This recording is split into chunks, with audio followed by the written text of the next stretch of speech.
Ayn Rand said that all relationships are contractual, whether written or implied. And we all want to think we're good people. And she gave the example that whenever we give $1 to a beggar on the street, what we're actually buying from that person is the idea that we're a good person. And what that person is selling us is the idea that we're a good person. It's a very good deal.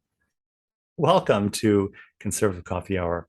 I'm Stanley Smith at Conservative Coffee Hour. We talk about things which actually make a difference in people's lives, and we take a look at candidates and funding and litigation, platforms and messaging, and how we're going to navigate ourselves out of this terrible political mess we're in this country and around the world. I don't have a TV and I don't read the papers, but I talk to people. And this week I was talking to one of our participants, and she mentioned that her head is just spinning with everything that's going on in the world, and she is considering writing a letter to Nancy Pelosi and suggesting instead of traveling around the world and stopping in at Taiwan, she focused more on what's going on here in this country, and that she's also going to suggest that Nancy consider getting a new bra.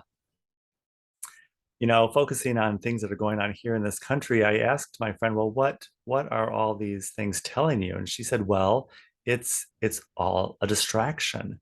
And I said, well, what is it distracting you from? And she said, well, it's distracting us from the fact that our country is being destroyed from the inside out. And I told her she should put that in her letter to Nancy Pelosi instead of the part about the bra, because that's something we all need to focus on. Just like the Ayn Rand idea about everything's a contractual relationship, and we all want to believe we're good people. We're in a very dangerous game here because we're trying to buy the idea that we're good people by giving away our freedom in this country, and it's a very scary and dangerous time.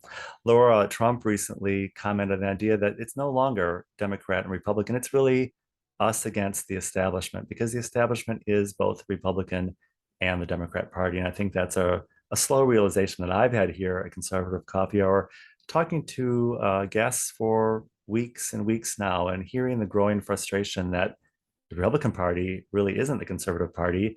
And both the Republican Party and the Democrat Party are the establishment. And the establishment is not out to buy our loyalty or to sell us the idea that we're good people. They're out to get us. Each week, we take a look at a new topic. And this Saturday, we'll be taking a look at funding and how corruption has infiltrated our entire system and how government has been married to the mob and big business. If you would like to join us at Conservative Coffee Hour, I will include my email in the description of this video. Conservative Coffee Hour is every Saturday at 10 a.m. Central Time. I'll be happy to send you an invitation, and I look forward to seeing you very, very soon.